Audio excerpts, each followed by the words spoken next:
안녕하세요. 여러분과 함께 여행 이야기를 나누는 조우입니다. 오늘은 요즘 한국에서 많은 가정과 학생들이 관심을 가지고 있는 한 달 살기에 대해 이야기해 보려고 해요. 방학이나 휴가를 이용해서 해외에서 30일 동안 살아보는 경험 어떨까요? 듣기만 해도 설레지 않나요? 여러분, 여행은 짧으면 아쉽고 길면 또 색다른 경험이 되죠. 특히 가족 단위로 떠나는 한 달 살기는 단순한 관광을 넘어 현지 문화를 체험하고 새로운 생활 방식을 경험할 수 있는 특별한 기회가 됩니다. 하지만 한 달 동안 해외에서 생활하는 것은 단순히 여행과는 다릅니다. 호텔에서 편하게 묵는 여행과는 달리 생활을 해야 하는 거죠. 숙소를 구해야 하고 장을 봐야 하고 대중교통을 이용해야 하고 때로는 예기치 못한 문제들도 해결해야 합니다. 그래서 철저한 준비가 필요합니다. 제가 말레이시아에서 생활하면서 사기를 당하시는 분들을 많이 보았지만 당사자는 사기를 당하는지 잘 모르는 경우가 대부분입니다.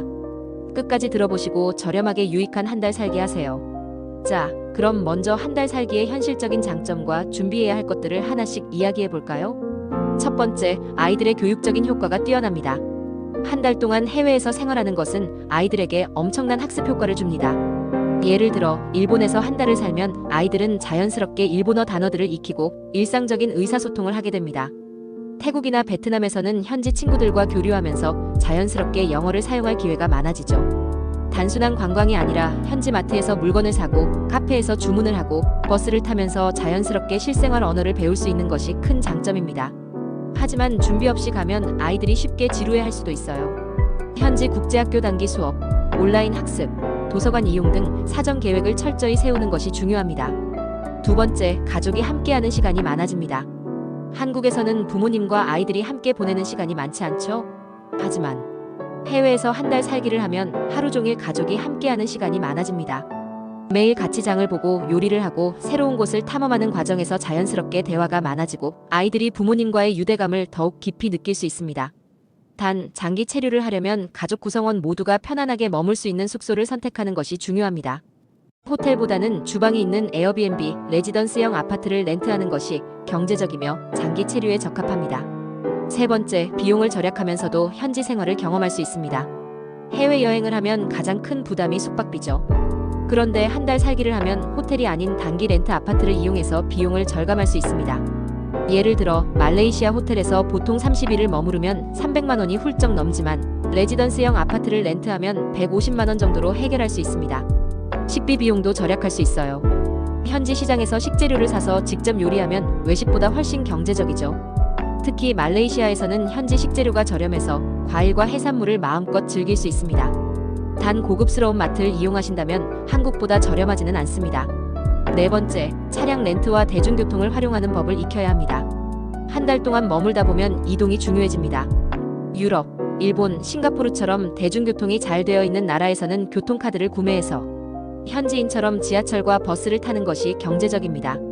하지만 말레이시아, 동남아 일부 지역에서는 대중교통이 불편할 수도 있어요.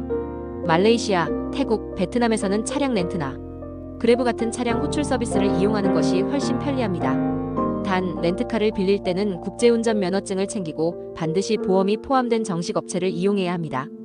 가능하면 그랩을 이용하시고 렌트가 필요한 경우 한국인이나 한국 업체에 의뢰하지 마시고 직접 렌트하시는 것이 안전합니다. 마지막으로, 여행자 보험은 필수입니다. 해외에서 예기치 못한 일이 발생할 수 있습니다. 아픈 경우도 있고 짐을 도난당할 수도 있고 교통사고가 날 수도 있어요.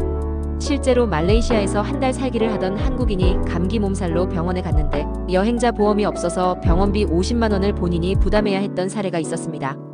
저는 코로나 기간 중에 다리가 골절이 되었는데 어쩔 수 없이 현지 글래니글스 메딘이 병원에서 수술 비용으로 1,500만 원이나 지불했습니다. 말레이시아, 동남아 지역은 의료비가 상대적으로 저렴하지만 의료비 보장, 도난 보상, 항공 일정 변경까지 포함된 여행자 보험을 가입하는 것이 필수입니다. 그럼 한 달 살기 단점이나 주의해야 하는 내용은 무엇일까요? 요즘 많은 사람들이 관심을 가지고 있는 말레이시아. 한 달 살기의 단점과 주의해야 할 점에 대해 이야기해 보겠습니다.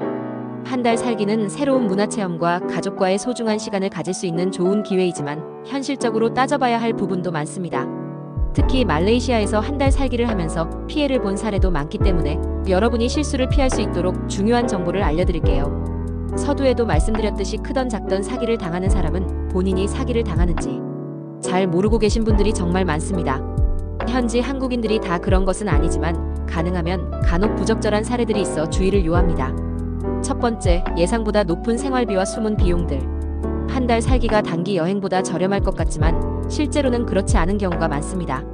숙소를 장기 렌트하면 하루 단위 숙박비는 줄어들지만 공과금, 관리비, 보증금 같은 추가 비용이 발생할 수 있습니다. 실제 사례 쿠알라룸푸르에서 한 달 살기를 하던 한국인 가족이 처음에는 숙소 렌트비만 고려했지만 수도세, 전기세, 인터넷 비용이 따로 부과되면서 예상보다 많은 금액을 지출하게 되었습니다. 또한 외식비도 예상보다 많이 나올 수 있습니다. 말레이시아는 음식이 저렴하다고 알려져 있지만 관광객이 자주 가는 레스토랑은 물가가 높고 장기간 머무르면서 외식을 자주 하면 식비 부담이 커질 수 있습니다. 공과금 포함 여부를 계약 전에 반드시 확인하세요. 현지인들이 가는 로컬 시장과 푸드코트를 적극 활용하세요. 장기 거주 시에는 직접 요리할 수 있는 숙소를 선택하는 것이 좋습니다. 현지 렌트 관련된 홈페이지 검색을 통해 렌트 시세를 알아보세요. 중요합니다. 중심지보다는 약간 외곽도 교통편만 있다면 추천합니다. 두 번째, 숙소 사기와 계약 문제. 한 달 살기를 위해 숙소를 렌트할 때 사기를 당하는 경우가 많습니다. 실제 사례 말레이시아 조호바루에서 한 한국인 여행자가 SNS에서 저렴한 단기 렌트 아파트를 발견하고 계약금을 미리 송금했지만 도착해보니 숙소는 존재하지 않는 곳이었습니다. 결국 호텔에서 추가 비용을 내고 머물러야 했습니다. 해결책 검증된 플랫폼을 이용하고 개인 간거래는 피하세요. 숙소를 직접 방문하기 전에는 보증금이나 계약금을 미리 송금하지 마세요. 말레이시아의 일부 지역에서는 외국인에게 렌트비를 더 높게 책정하는 경우가 많으므로 여러 옵션을 비교하고 신뢰할 수 있는 부동산 중개인을 통해 계약하세요. 대부분 한 달 살기를 원하는 분들이 숙소 비용을 너무 과하게 지불하고 계십니다. 업자들이 일정 기간 주택이나 호텔을 임차해 임대 사업을 하고 계시는 분들이 많습니다. 주의하세요. 다른 곳은 예약이 다 되었다. 이곳이 제일 좋다. 등등의 말만 믿지 마시고 검색해 보시길 추천합니다. 세 번째, 의료 시스템과 응급 상황 대처 문제. 말레이시아의 의료 시스템은 공공병원과 사설병원으로 나뉘어 있습니다. 공공병원은 가격이 저렴하지만 대기 시간이 길고 영어가 잘 통하지 않는 경우가 많습니다. 반면 사설병원은 외국인들에게는 진료비를 선불로 요구하는 경우가 많습니다. 실제 사례 쿠알라룸푸르에서 한 달 살기를 하던 한국인이 고열로 응급실에 갔는데 여행자 보험이 없어서 200만 원에 가까운 병원비를 본인이 직접 지불해야 했습니다.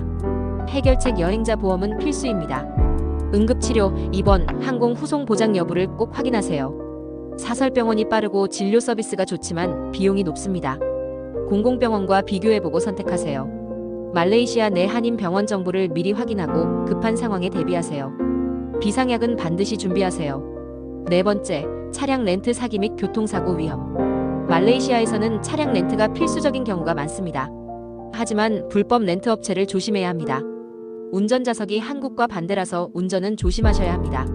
사고 발생 시 반드시 경찰서에 사고 접수하시고 상대방이 사고가 경미하니 사고 접수하지 않고 약간의 돈으로 해결하자고 해도 경찰서 접수는 하셔야 합니다.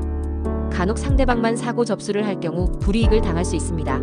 실제 사례 쿠알라룸푸르에서 한 한국인이 SNS를 통해 개인 렌터카 업체에서 차량을 빌렸는데 보험이 없는 차량이었고 교통사고가 나면서 수리비를 전액 본인이 부담해야 했습니다. 해결책 정식 렌터카 업체 에이비스, 해츠, EUR OPCAR 등을 이용하세요. 계약서에 보험 포함 여부를 꼭 확인하고 CDW 자차 보험을 추가 가입하는 것이 안전합니다. 말레이시아 도로에서는 오토바이와 차량 간 사고가 자주 발생하므로 운전 시 특히 주의하세요. 혹시 사고가 나면 업체와 보험사에 연락하시고 사고가 크던 적던 무조건 24시간 내 경찰서에 직접 가셔서 접수하시면 됩니다. 벌금은 300링깃 정도 나옵니다. 걱정하지 않으셔도 됩니다. 혹시 보험이 되어 있어도 업체나 상대방이 돈을 요구합니다. 절대 대응하지 마시고 보험사에 연락하세요. 다섯 번째, 사기 및 도난 사건. 실제 사례 조호바루에서 한 한국인 여행객이 길거리에서 환전 사기를 당했습니다. 환전소 직원이 일부 지폐를 빠르게 빼돌려 환전 금액보다 적게 지급하는 사례였습니다. 또한 쿠알라룸푸르 버나가에서 소매치기가 빈번하게 발생하며 특히 가방을 열어 스마트폰이나 지갑을 훔쳐가는 경우가 많습니다.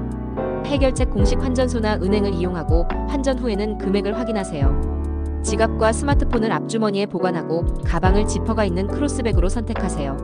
사람이 붐비는 장소에서는 핸드폰을 손에 들고 다니지 않는 것이 좋습니다. 현찰은 조금만 소지하시고 대부분 신용카드 결제가 가능합니다. 저는 현지에서 생활하면서 현찰 사용은 거의 하지 않습니다. 한 달 살기 꿀팁입니다. 현지 언어가 어렵다는 이유로 유튜브 영상이나 검색을 통한 댓글, 사진 등등을 믿고 다 맡기지 마시고 천천히 구글 검색을 통해서 하나하나 찾아가면서 일정을 짜고 대응하시면 정말 저렴하게 한 달 살기를 할 수 있습니다. 제가 알고 있는 지인은 엄마, 아빠, 아이들 3명이서 한 가족 한 달 살기 비용이 항공료 포함해서 500만 원 정도 들었다고 합니다. 사실입니다. 싱가포르, 인도네시아 관광 포함입니다. 항공료가 부담이 되시죠? 저는 에어 아시아나 항공, 말레이 항공사 항공권을 보통 3개월 혹은 5개월 전에 예배하면 왕복 30만 원 미만에 구입합니다. 참고하세요. 그럼 어떻게 준비해야 할까요? 말레이시아 한 달 살기는 멋진 경험이 될 수 있지만 현실적인 어려움도 많습니다. 하지만 철저한 준비와 주의사항만 잘 지킨다면 더 안전하고 의미 있는 시간이 될 수 있습니다. 오늘 조호와 함께한 말레이시아 한 달 살기의 현실적인 이야기, 유익한 시간이었길 바랍니다. 다음에도 더 실용적인 정보로 찾아오겠습니다. 지금까지 여행 가이드 조호였습니다. 다음에 또 만나요.